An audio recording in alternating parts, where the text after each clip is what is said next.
특별한 말씀이라 생각하시고 같이 합독하겠습니다. 시작. 여호와는 나의 목자시니 내게 부족함이 없으리로다. 그가 나를 푸른 풀밭에 누이시며 쉴만한 물가로 인도하시는도다. 내 영혼을 소생시키시고 자기 이름을 위하여 의의 길로 인도하시는도다. 내가 사망의 음침한 골짜기로 다닐지라도 해를 두려워하지 않을 것은 주께서 나와 함께 하심이라. 주의 지팡이와 막대기가 나를 안위하시나이다. 주께서 내 원수의 목전에서 내게 상을 차려주시고 기름을 내 머리에 부으셨으니 내 잔이 넘치나이다. 내 평생의 선하심과 인자하심이 반드시 나를 따르리니 내가 여호와의 집에 영원히 살리로다. 아멘. 아멘. 오늘 주시는 이 말씀에 특별히 큰 은혜가 있으시길 바랍니다. 강사를 길게 설명하지 않겠습니다. 지금 이스라엘에서 선교 사역을 하고 계신 유상수 목사님이시고 이제 선교사님이신데 참 나오기 힘든데 이렇게 나오셔서 또 나온 김에 여기까지 강진까지 오신다는 것도 참 힘든데 특별히 제가 요청을 해서 오늘 말씀을 전하게 됐습니다. 여러분 마음의 활짝 문을 열어놓으시고 은혜 받을 준비 되셨습니까? 자, 나오실 때 우리 박수로 크게 환영하겠습니다. 동행이라고 하는 주제로 말씀 전해주시겠습니다.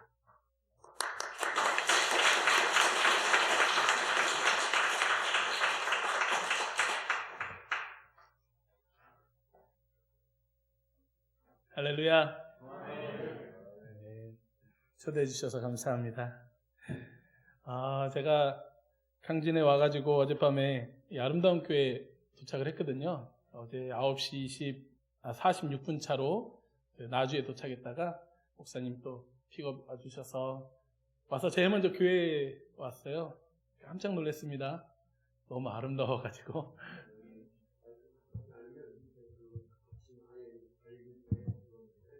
네. 잘 들리시면은 뭐 괜찮습니다. 네. 키가 엄청 크진 않는데 얼굴이 잘 안 보일까봐 걱정돼서 얘가 자꾸 내려가는데요. 네, 괜찮습니다. 감사합니다.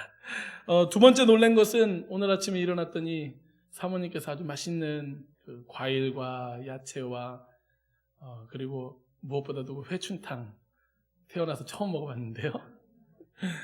그 모든 게 우리 성도님들의 섬김을 통해서 공급받았다는 이야기를 들었을 때 굉장히 마음이 아름다움이 느껴졌습니다.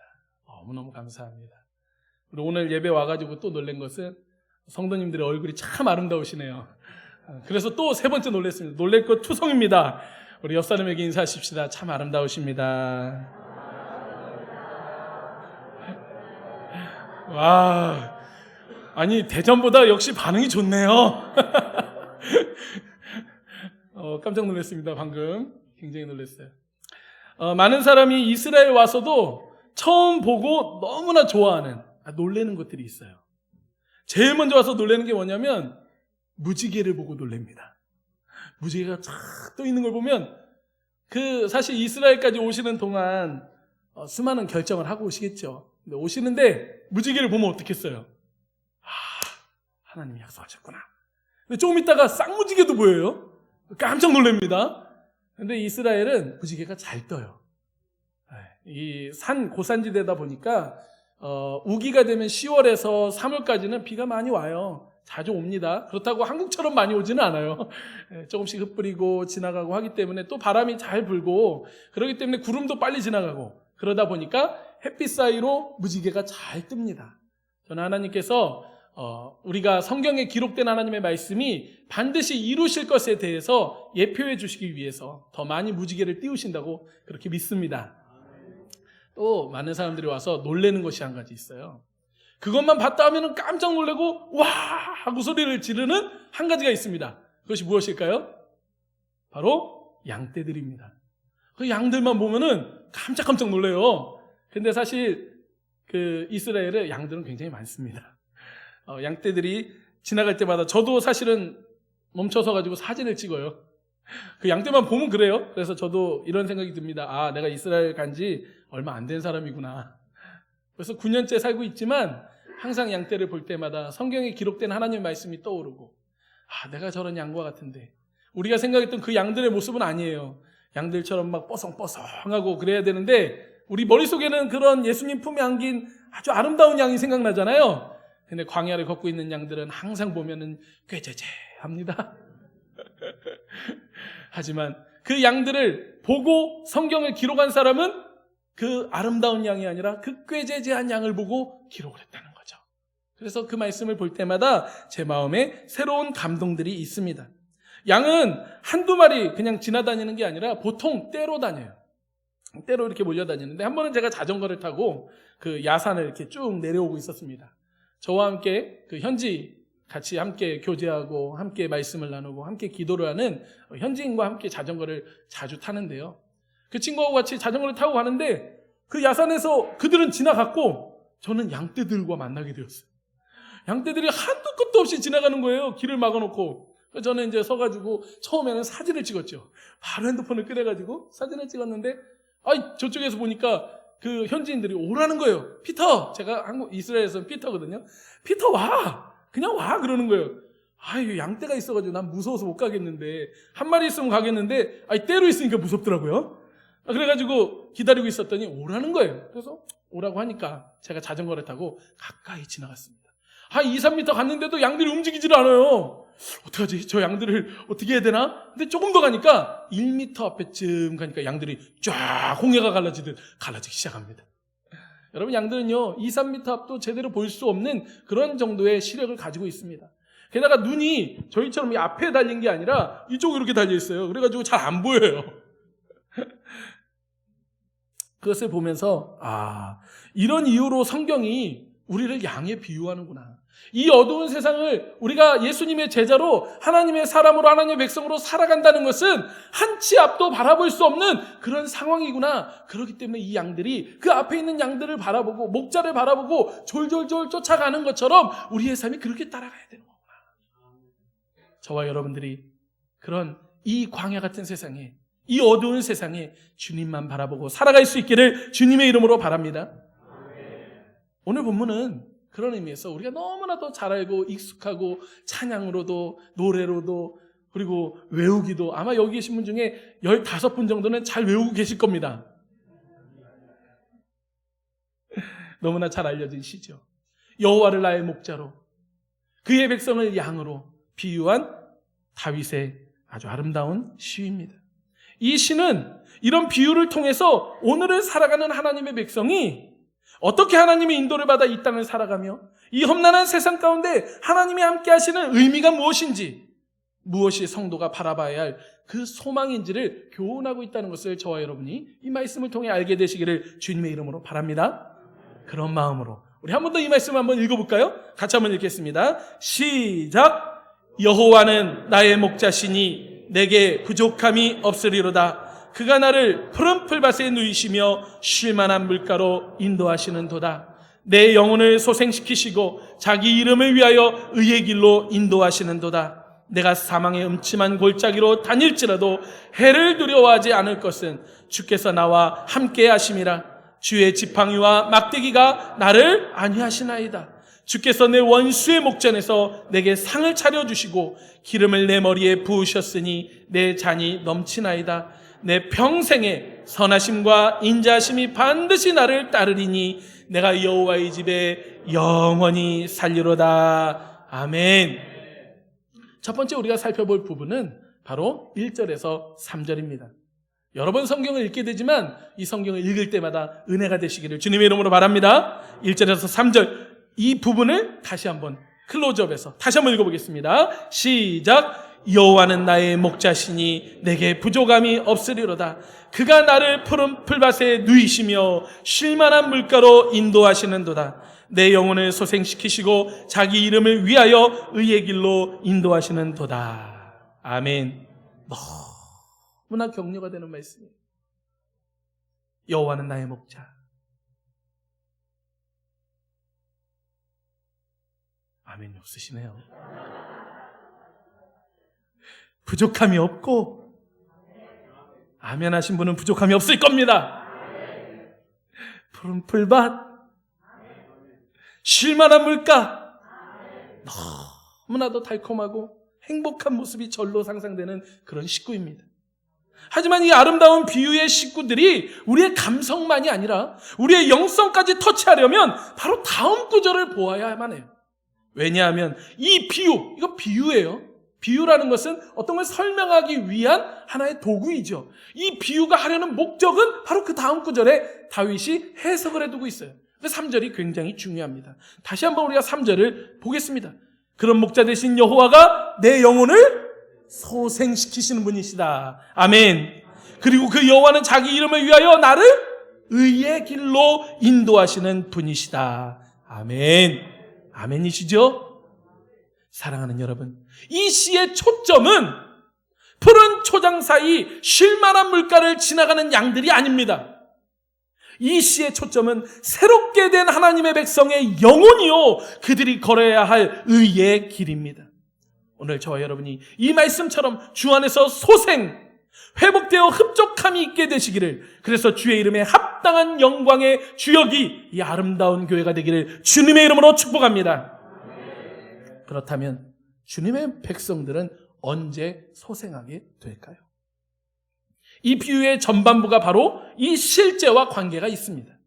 그가 나를 푸른 풀밭에 누이시며, 사랑하는 여러분, 여기에 누인다라는 표현은 막대기로 이렇게 툭툭 치는 걸 얘기하는 거예요.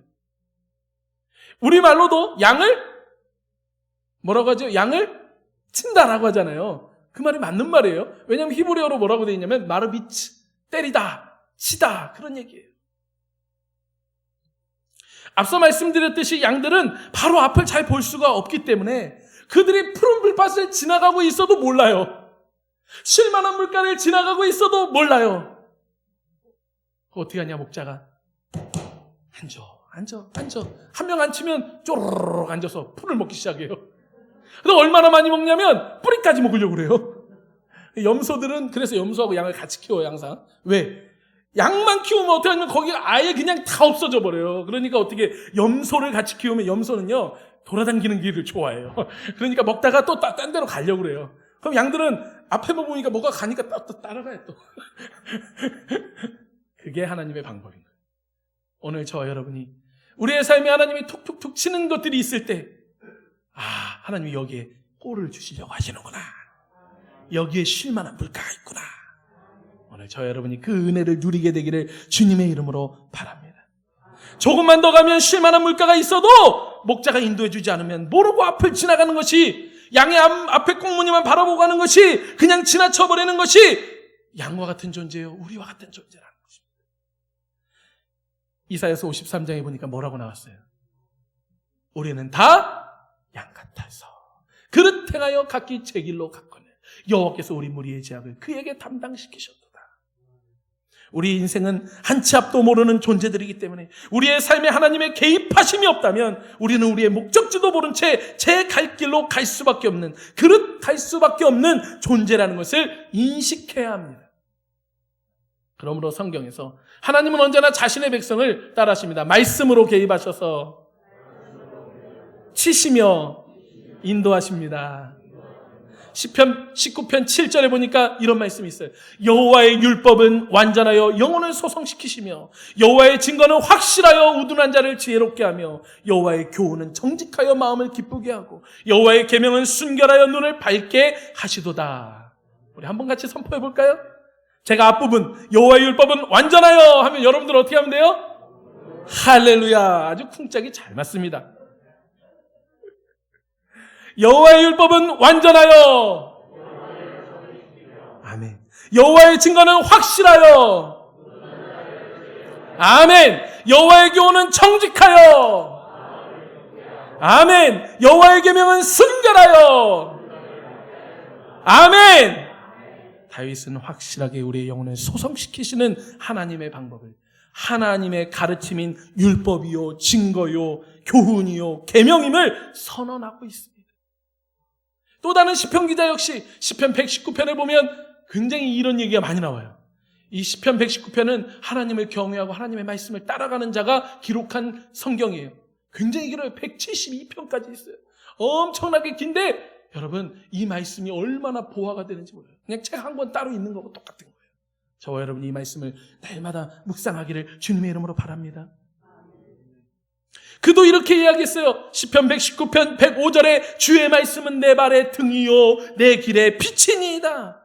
사랑하는 여러분, 오늘 우리가 우리의 삶의 푸른 초장 쉴만한 물가로 인도받기를 원하는 갈망이 있더라 할지라도 우리에게 말씀하시는 여호와의 말씀에 스스로 귀 기울이는 그러한 태도가 없다면 그 갈망은 오히려 심한 갈증이 될 것입니다.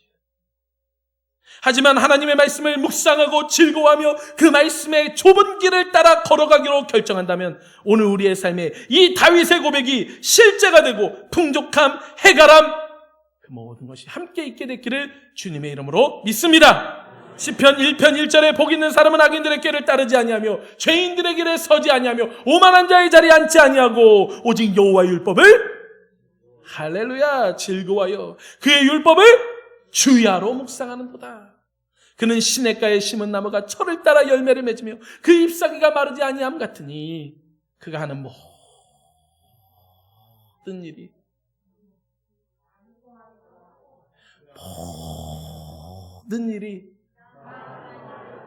아멘. 저와 여러분도 이 말씀의 시냇가 예수 그리스도의 시냇가에 심겨진 나무가 되어 풍성한 열매를 맺는 저와 여러분 되기를 주님의 이름으로 축복합니다. 그래서 강진 아름다운 교회 성도님들을 보는 자들마다 아이고 맛있다. 이 열매를 따먹으면 먹을수록 맛있구나. 어제 맛보다 오늘 맛이 더 맛있네. 할 수 있게 되기를. 사랑의 열매, 희락의 열매, 화평의 열매, 오래 참음의 열매, 자비와 양성과 충성과 온유와 절제와 계속할 겁니다. 여러분들이 만나는 사람들이 강진 아름다운 교회를 다녀야 되겠어. 아유 거기 박재규 목사님 말씀을 듣는 백성들이 이렇게 변화됐구먼. 그 열매가 풍성해서 이 강진만이 아니라 이 전라도만이 아니라 이 대한민국만이 아니라 이스라엘까지 소문나기를 주님의 이름으로 축복합니다. 아멘. 아멘.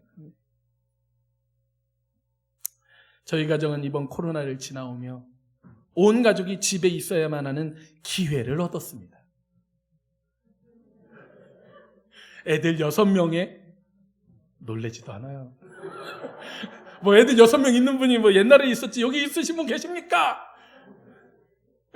애들 6명에 집에만 있는 이런 기회 너무 큰 기회죠. 6명이 한꺼번에 줌이라는 이 컴퓨터로 수업을 들어야만 하는 그런데요 하나님이 제 마음에 그런 마음을 주십니다. 기회다. 애들 빨리 학교 공부 끝내고 성경 가르쳐라. 2년 동안 성경을 가르쳤어요.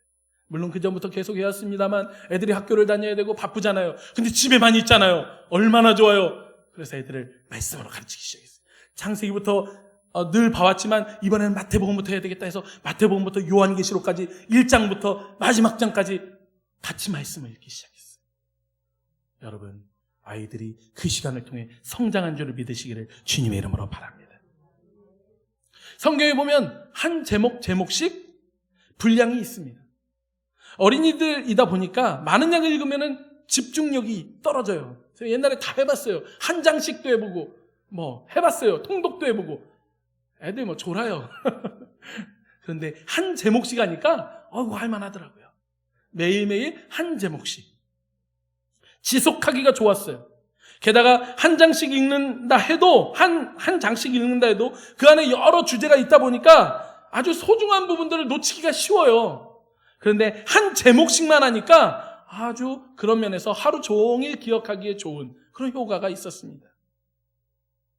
그런데요 그렇게 하다 보니까 아주 한 절짜리도 있어요. 제목에 한 절. 애들이 엄청 좋아해요. 아빠 오늘 한 절인데요. 그래. 2시간씩 했습니다. 한 절 속에는요 2시간, 3시간짜리 분량이 있어요. 얘기하다 보니까 참 하나님의 은혜죠. 그런데요, 우리가 이 말씀을 읽고 같이 읽어다가 어디에 도착했냐면 그 영혼을 소생시키시는 말씀이 아나니아와 삽비라에 도착했습니다. 마침, 항상 마침이 있어요. 마침 그 전날 제가 아랍 가게에 가가지고, 그때 누구 손님이 오신다 그래가지고 제가 아랍 가게 가면 좀 물건이 싸니까 거기서 좀 사다가 이제 손님을 대접하기 위해서 사러 갔습니다. 그런데 또 그 아랍 가게에 있는 친구가, 아랍 친구들은 좀 이렇게 학력이 짧아요. 그러다 보니까 숫자 계산이 좀 약합니다. 계산을 잘못하는 바람에 저에게 많은 이익이 생겼습니다. 웃으시는 분은 해보신 경험이 있는 거예요. 차라리 손해라면 좋으련만. 그럼 안 가면 그만이니까. 그런데 이 이익이 참으로 저의 마음을 간사하게 하더라고요. 별 생각이 없이 문득 이런 생각이 지나갔습니다. 지난번에 여기 왔는데 그때 내가 손해봤잖아. 비교해보면 자기 합리화죠? 이 정도쯤은 괜찮아. 아유, 찜마기가, 요거 찜은 괜찮아. 찜마기가 딱 속삭입니다. 그렇게 양심의 소리를 꼭 누르며 바로 그 다음날 이 말씀을 만나게 된 것이죠. 아나니아와 삽비라 이야기는 쉽지가 않잖아요. 그러다 보니까 제가 할 얘기가 많았어요. 설명을 해줘야 되니까. 그런데 말씀이 저를 치기 시작했습니다. 갑작스레 이런 이야기가 제 입술에서 터져나왔어요. 얘들아, 만약 베드로가 자신에게 재산을 가져와 하나님께 드리는 성도들의 재정에 조금이라도 사적인 이익을 취했더라면 오늘 이러한 선포를 과연 할 수 있었을까? 좋은 게 좋은 거라고, 다른 사람들도 다 그런다고, 이번만이라고 속삭이는 그의 내면의 소리에 단 한 번이라도 귀 기울였다면, 여기까지 다 이야기하는데 문득 저는 아이들 앞에서 무릎을 꿇을 수밖에 없었어요. 그리고 회개를 하기 시작했습니다. 사실은 아빠가 어제 이런 일이 있었단다. 너무나 부끄러웠지만 아이들 앞에서 하나님의 말씀에 따라 회개하고, 아빠가 너희들에게 좋지 않은 영향력을 흘려보낸 거야 라고 이야기하며 회개하고 용서를 구하자. 아이들이 예수님의 이름으로 용서할게요. 아주 간단해요. 애들은 아빠를 예수님의 이름으로 용서해 줍니다. 저는 회개 속에서 자유를 경험했어요. 이게 푸른 초장이구나, 이것이 쉴만한 물가구나 하는 것을 경험하게 되었습니다. 또 며칠을 지나다가 성경에 보면 용서에 대한 얘기 많이 나와요. 용서에 관한 말씀을 읽고 나누는 중에 저는 그동안 너무나 저와 저희 가정을 괴롭게 했던 밑에 집 아들을 용서하기로 결정했습니다. 그간의 마음고생 아이들에게 함께 나눴죠. 그런데요, 저는 저만 그런 줄 알았어요. 그러자 갑자기 큰딸 다정이가 그가 자신을 왕따시킨 학교 친구 이야기를 하며 용서하겠다고 합니다. 눈물을 펑펑 흘리면서. 그랬더니 또 셋째 아들 다윗이가 자신에게 돌을 던진 그 밑에 집 아이에 대해 예수님의 이름으로 용서하겠다고 합니다. 아이들 속에 꼭꼭 숨겨있던 아픔들이 말씀 앞에서 터져나오는 과정을 목도하게 되었습니다. 그날 저희가 경험한 풍성한 푸른 잔디, 쉴만한 물가로 인해 우리는 우리를 인도하시는 목자 되신 예수님의 손길을 경험한 것을 여러분들이 믿으시기를 주님의 이름으로 바랍니다. 두 번째 부분은 4절에서 5절입니다. 같이 읽겠습니다. 시작! 내가 사망의 음침한 골짜기로 다닐지라도 해를 두려워하지 않을 것은 주께서 나와 함께 하심이라. 주의 지팡이와 막대기가 나를 안위하시나이다. 주께서 내 원수의 목전에서 내게 상을 차려주시고 기름을 내 머리에 부으셨으니 내 잔이 넘치나이다. 두 번째 부분은 조금 분위기가 바뀌었습니다. 사망, 음침한 골짜기, 해로움을 히브리어는 악이라는 표현이에요. 두려움, 우리에게 너무나 익숙한 단어들이지만 안 만나고 싶은 단어들이죠. 물론 하나님이 함께하는 자들에게 위로가 있다고 그 뒤에 나와 있습니다만 뒷말이 그렇게 잘 들리지는 않습니다. 여전히 안 만나고 싶은, 그러나 너무나도 현실적인 우리가 자주 만나는 단어들입니다. 여전히 그것이 심한 스트레스가 돼서 죽을 것 같은 심한 스트레스에 시달려보지 않은 사람이 여러분 여기에 몇 명이나 되시겠어요?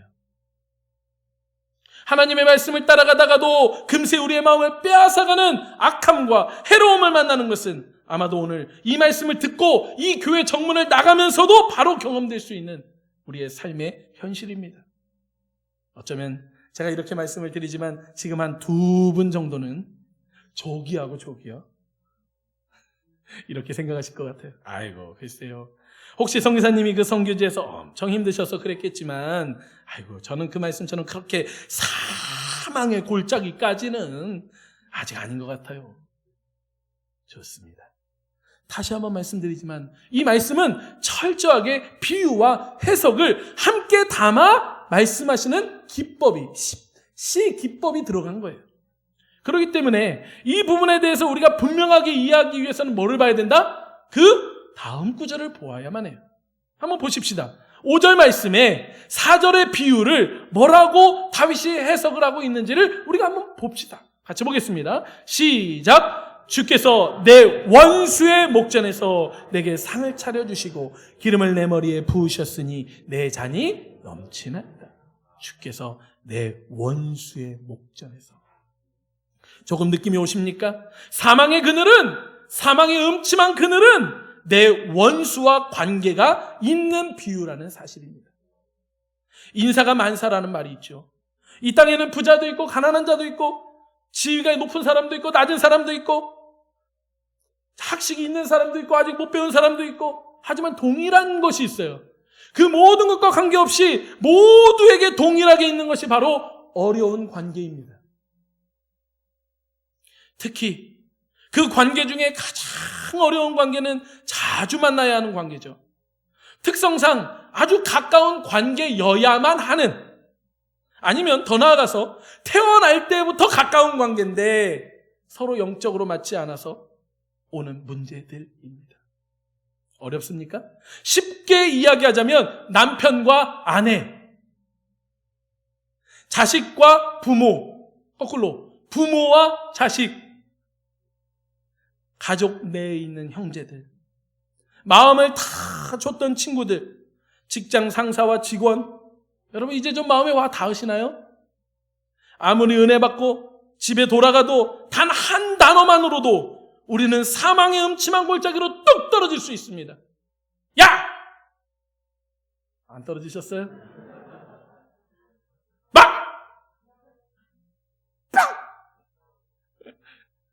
더 짧은 것도 있어요. 사망의 그늘은 성경에 이사야서에서는 예수님이 오시기 전에 그 사람들을 표현했고, 아모스서에서는 빛이 오기 직전의 어두움을, 욥기에서는 죽음 직전에 있는 그 상태를 비유하는 말로 표현되어 있습니다. 그리고 이 사망의 그늘을 해석한 본문의 원수라는 단어는 시편에서 이 시편 기자가 아주 자주 사용하는 그런 단어들입니다. 특별히 하나님의 뜻을 따라가는 것을 미워하고 공격하는, 영적으로 다른 것에 붙잡혀 있는 주변 사람들로 시편에 계속해서 등장합니다. 한마디로 내 주변에 믿음을 무너뜨리려고 하는 왼수들을 의미하는 것입니다. 여기 사투리는 왼수를 어떻게 표현하는지 제가 잘 모릅니다만, 보통 원수를 충청도에서는 왼수 그러는 것 같긴 한데요. 전라도는 어떻습니까? 왼수 맞습니까? 왼수를 의미하는 것입니다. 그런데 여러분, 말씀을 여기까지 듣고 나면 아마도 돌아가며 만나는 주변 그 원수들에게 이렇게 이야기하실 거예요. 이 왼수여. 그래서 끝까지 들어야 합니다. 말씀이 이어 말씀하십니다. 내가 원수의 목전에서 내게 진수성찬을 차려주시고 기름 부음을 부어주셨으니 내 잔이 넘치나이다. 다시 말하면 우리 주변에 있는 우리를 사망의 골짜기로 날마다 끌어내리는 그분은 그냥 단순한 왼수가 아니라 우리에게 하나님의 위로를 가져오는 자요, 우리에게 하나님의 기름 부음을 받게 하는 축복의 통로라는 사실입니다. 이것이 이 말씀의 핵심 포인트입니다. 그러므로 오늘 아직 예수님을 만나지 못해 사망을 살고 사망을 주려는 자들을 우리가 싸울 대상으로가 아니라 우리로 하나님의 위로를 받게 할 따라하십니다. 고마워야 할 대상으로 말아야 합니다. 모든 순간 저와 여러분이 이렇게 하나님의 말씀으로만 반응할 수 있게 되기를 주님의 이름으로 축복드립니다. 우리 한번 눈을 감아 보실까요? 그리고 그 원수를 잠시 한번 떠올려 보십시다. 예수님의 이름으로 용서하십시다. 그리고 고개를 끄덕이며 이렇게 말씀하십시다. 고마워요. 당신은 축복의 통로입니다. 한번 해볼까요? 고마워요. 당신은 축복의 통로입니다. 아멘. 눈을 뜨시죠. 사울과 다윗은 엄청난 관계로 출발합니다. 사울이 악귀에 들렸을 때 다윗은 가끔씩 사울을 향해 찬양을 해줌으로 말미암아 그 악귀로부터 벗어나도록 돕는 그런 신하였습니다. 그러나 사울이 골리앗을 만나 왕권에 큰 위기가 왔을 때는 그 큰 위기를 벗어나게 도와준 은인 관계로 발전하였습니다.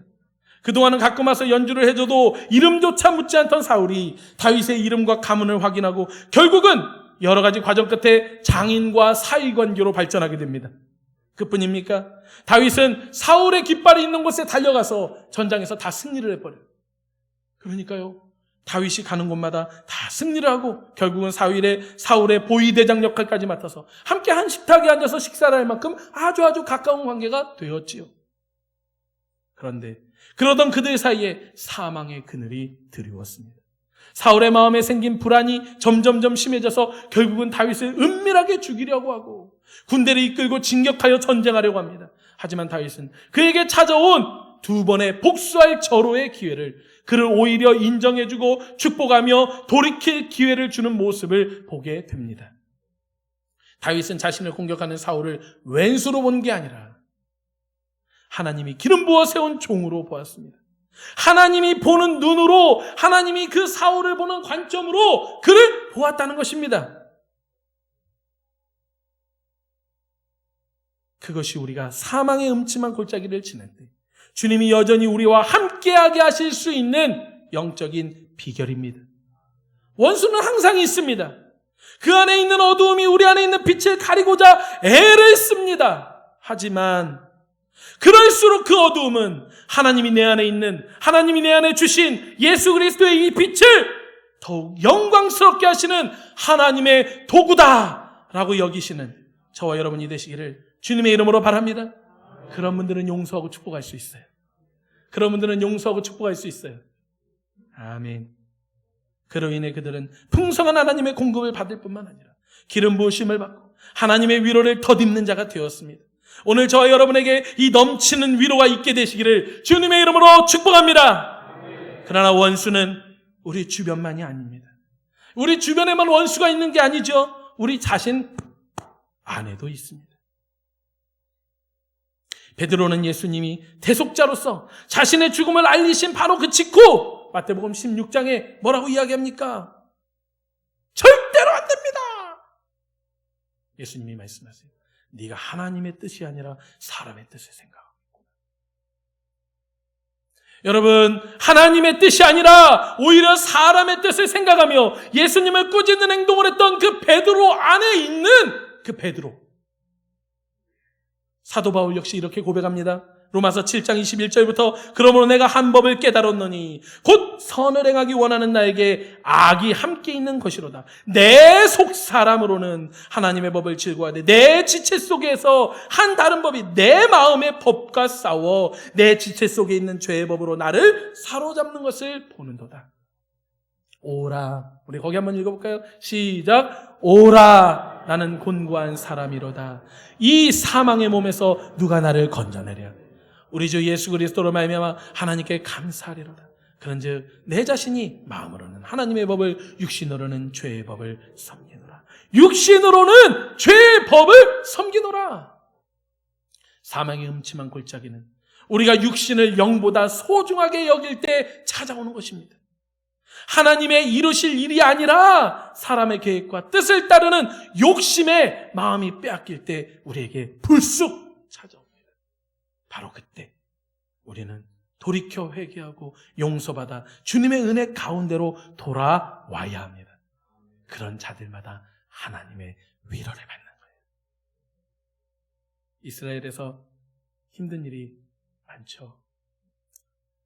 아이들을 3명 데리고 갈 때도 많이 데려갔다고 생각했는데 도착하자마자 애가 생겼어요. 한참 적응해서 한 달쯤 돼서 와, 좋다. 아, 이스라엘 좋구나. 그래가지고 적응도 하고 전 또 잘 먹어요. 뭐든지 잘 먹습니다. 어려울 게 한 개도 없었죠. 그래가지고 적응도 잘 되고 아, 이제 공부만 하면 되겠구나. 아, 그리고 이제 사람들만 만나면 되겠구나. 근데 웬걸 바로 임신을 했어요. 아유, 그 이스라엘에서는요, 한국에서 가장 흔한 게 없어요. 떡 없이 살 수 있는 분이 계세요. 콩나물, 떡볶이. 사실 아주 평범한 것들인데 아내가 몸살을 퍽퍽 웁니다. 그 제가 뭘 해줘요? 어떻게 해줄 수가 있어야지. 그런데 다 그 과정을 지나갔죠. 또 한 5년쯤 지나고 나니까 아이들도 또 많이 생겼고 그래서 점점 많아지고 여러 가지 어려움이 있죠. 그러다 보니까요, 제 머릿속에 이런 단어가 떠오르기 시작해요. 내 나이가 몇 살이지? 내가 이거 할 수 있을까? 내가 앞으로 나는 뭘 하고 살아야 돼? 내 계획? 그러나 그럴 때마다 주의 지팡이와 막대기를 통해 저를 위로하시는 주님이 제게 주신 말씀은 따라하십니다. 주님이 무엇을 하셨는가? 주님이 무엇을 하고 계신가? 주님이 결국 무엇을 하실 것인가? 결국 내가 아니라 주를 바라볼 때야 비로소 저에게 있었던 사망의 골짜기를 통과할 수 있었습니다. 저와 여러분이 내가 아니라 주만 바라볼 수 있기를 주님의 이름으로 바랍니다. 원수가 아니라 하나님이 그를 보시는 눈으로 우리 주변을 보고자 할 때 주님은 바로 그런 자와 그 시간을 함께 동행하실 뿐만 아니라 그를 기름 부으시고 세우셔서 결국 하나님만이 주실 수 있는 하나님의 위로로 보상하시겠다고 약속하셨습니다. 마지막으로 시편 23편 6절 말씀 같이 읽겠습니다. 시작. 내 평생의 선하심과 인자하심이 반드시 나를 따르리니 내가 여호와의 집에 영원히 살리로다. 아멘. 마치 이 부분에는 비유가 없이 해석만 있는 것 같아요. 그러나 제가 시편을 배워보니까요, 저는 이제 히브리 대학에서 공부를 하고 히브리어로 공부를 하다 보니까 그들은 신학을 가리키는 게 아니고 성경 자체를 가리킵니다. 그래서 이 성경 자체를 물론 예수님을 믿지 않기 때문에 해석은 엉터리예요.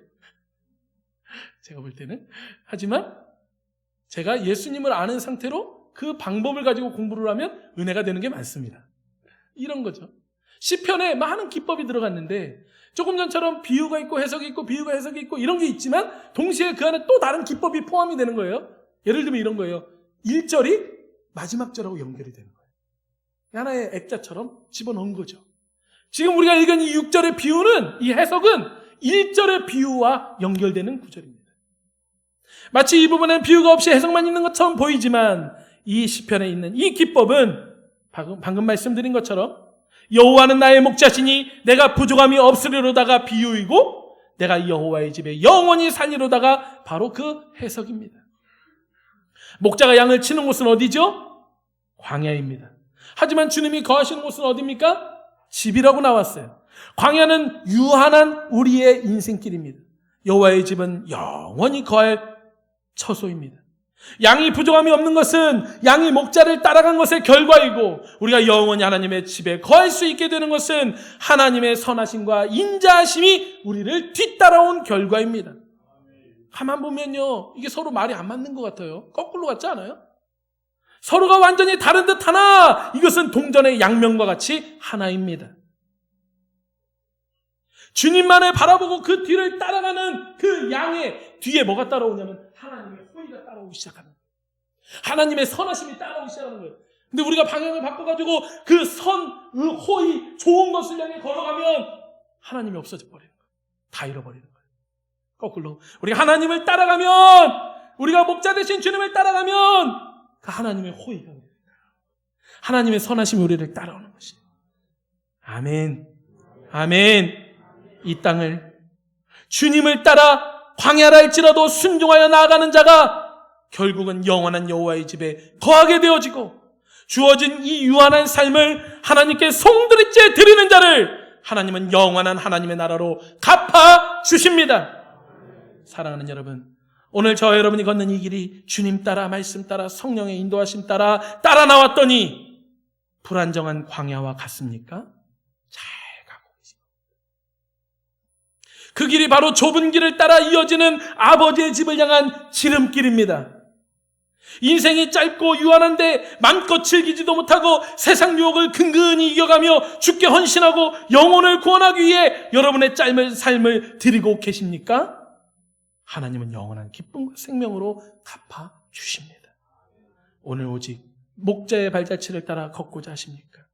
여호와의 선하심과 인자하심에 그 발자취를 따라 걷는 저와 여러분에게 여호와의 선하심과 인자하심이 따라온다는 것을 호의하고 계심을 믿으시기를 주님의 이름으로 바랍니다. 그런 삶을 따랐던 자들을 성경은 다음과 같이 이야기합니다. 계시록 7장 같이 읽겠습니다. 시작. 장로 중 하나가 응답하여 나에게 이르되,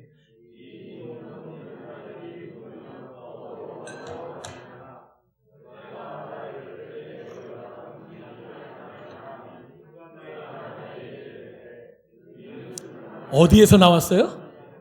어디에서 나왔어요? 큰 환난에서 나왔대요. 큰 환난에서 나오는 자들인데 계속 읽겠습니다. 어린 양의 피에 그 옷을 씻어 희게 하였느니라. 그러므로 그들이 하나님의 보좌 앞에 있고 또 그의 성전에서 밤낮 하나님을 섬김에 보좌에 앉으시니가 그들 위에 장막을 치시리니, 집을 치신다는 거예요. 그들이 다시는 줄이지도 아니하며 목마르지도 아니하고 해나 아무 뜨거운 기운에 상하지도 아니하리니, 이는 보좌에 계신 어린 양이 그들의 목자가 되사 생명수 샘으로 인도하시고 하나님께서 그들의 눈에서 모든 눈의 눈물을 씻어 주실 것입니다. 사랑하는 여러분, 말씀을 맺으려고 합니다. 아마도 여러분들이 박재규 목사님을 통해서 이스라엘에 대해서 하나님의 말씀을 통해 많이 들으셨을 것입니다. 저희가 이스라엘에 갈 때 이 말씀을 붙잡고 갔어요. 이사야서 49장 6절 말씀입니다. 같이 한번 읽어보겠습니다. 시작. 그가 이르시되 네가 나의 종이 되어 야곱의 지파들을 일으키며 이스라엘 중에 보존된 자를 돌아오게 할 것은 매우 쉬운 일이라. 내가 또 너를 이방의 빛으로 삼아 나의 구원을 베풀어서 땅끝까지 이르게 하리라. 여러분, 이 말씀은 하나님이 메시아에게 하는 이야기예요. 지금 여기에 너는 메시아를 두고 이야기하는 거예요. 오실 그의 종 예수 그리스도에 대한 이야기입니다.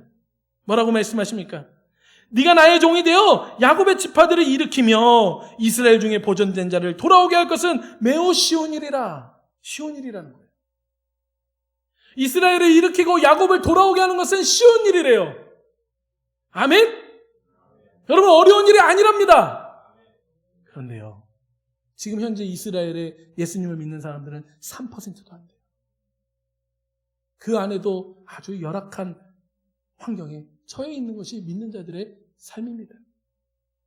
그런데요, 이 말씀을 잘 보세요. 이건 오히려 쉬운 일이라. 그러니까 오히려 이 쉬운 일이 그 다음에 있는 어려운 일을 먼저 하시겠다는 의미인 거예요. 그 다음에 있는 먼저 하시겠다는 일은 뭡니까? 내가 또 너를 이방의 빛으로 삼아 나의 구원을 베풀어서 땅끝까지 이르게 하리라. 아멘. 여러분, 이스라엘에서 땅끝이면요 강진이에요. 정말입니다. 가가지고 지도 한번 보세요. 이스라엘 해가지고 강진까지 일직선으로 쫙 가보면 그어집니다.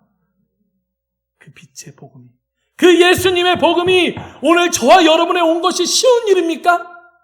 이스라엘에 돌아오는 게 쉬운 일입니까? 그 빛이 여러분과 저에게 오는 것이 쉬운 일입니까? 여러분들이 예수님 믿고 있는 게 쉬운 일이 아니었던 거예요. 그런데 하나님이 능력으로 이루신 것입니다. 능력으로 이루신 것입니다. 그리고 하나님 말씀하시는 거예요. 내가 그 일도 반드시 하겠다 하는 거예요. 실제로 2000년 동안 나라가 없던 이스라엘이 세워졌어요. 여러분, 처음에 이스라엘이요, BC 587년에 나라를 잃었었어요. 바벨론에게 잃었었죠.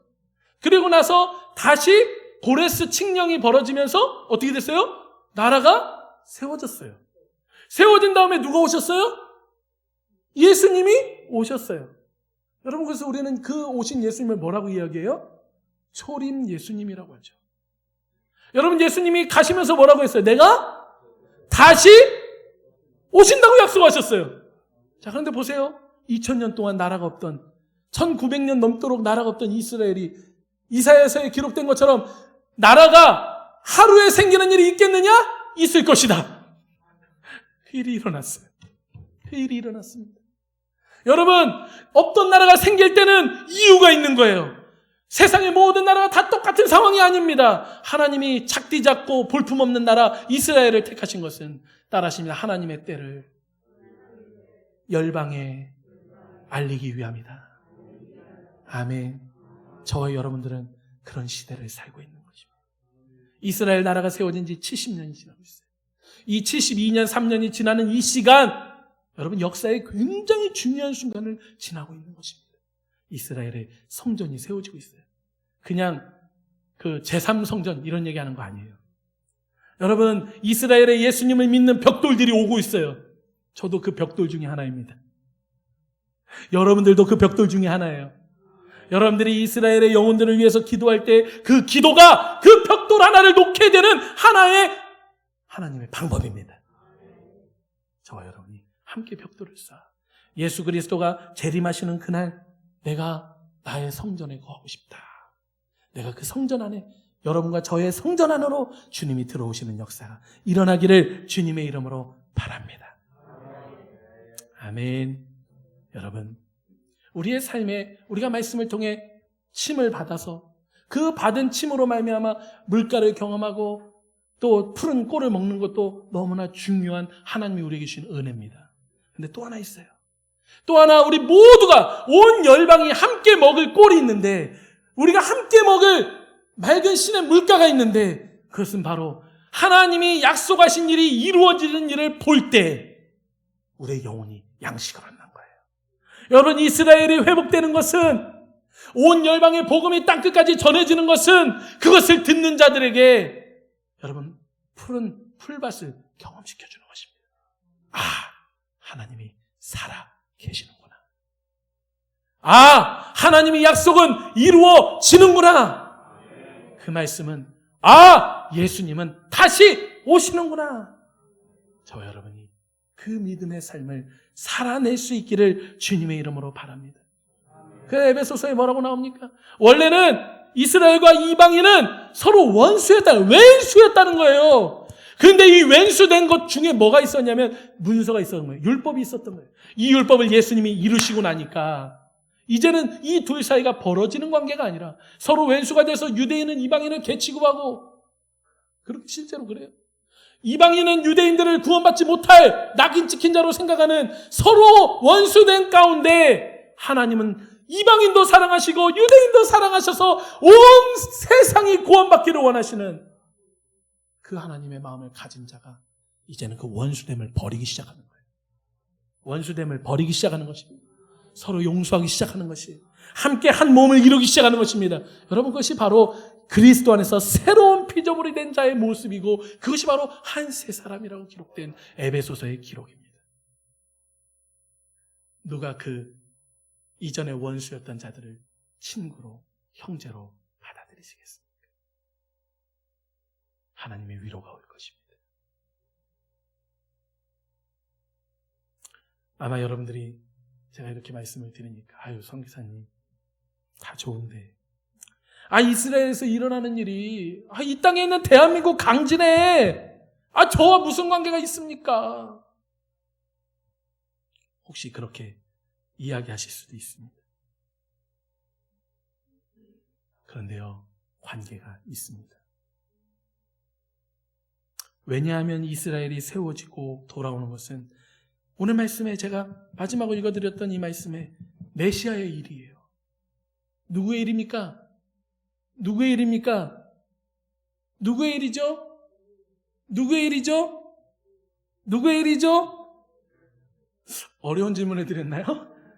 우리 형제님, 누구의 일입니까?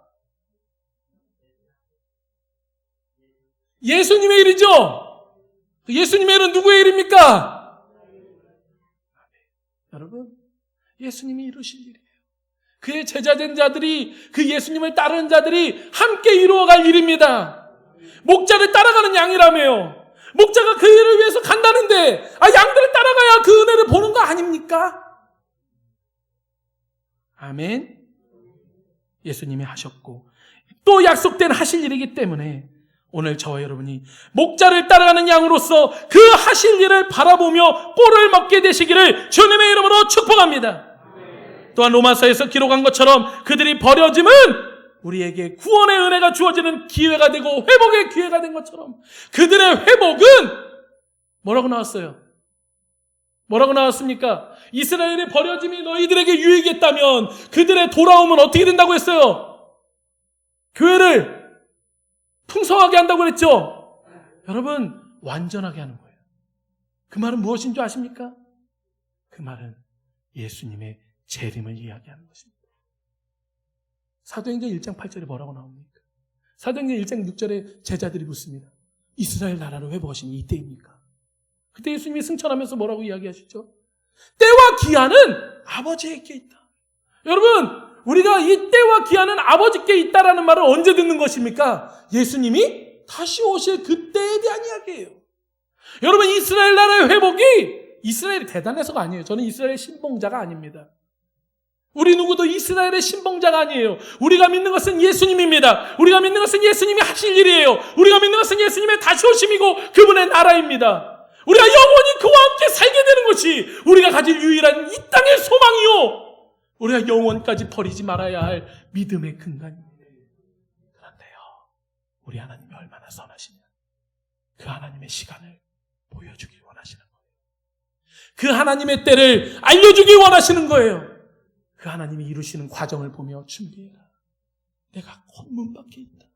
내가 문 밖에 서서 두드리노니 내가 문 앞에서 지금 달려갈 준비가 되어 있는데 너희들 준비가 되어 있니? 오늘 저는 이스라엘에서 준비하겠습니다. 여러분들은 강진에서 준비하십시오.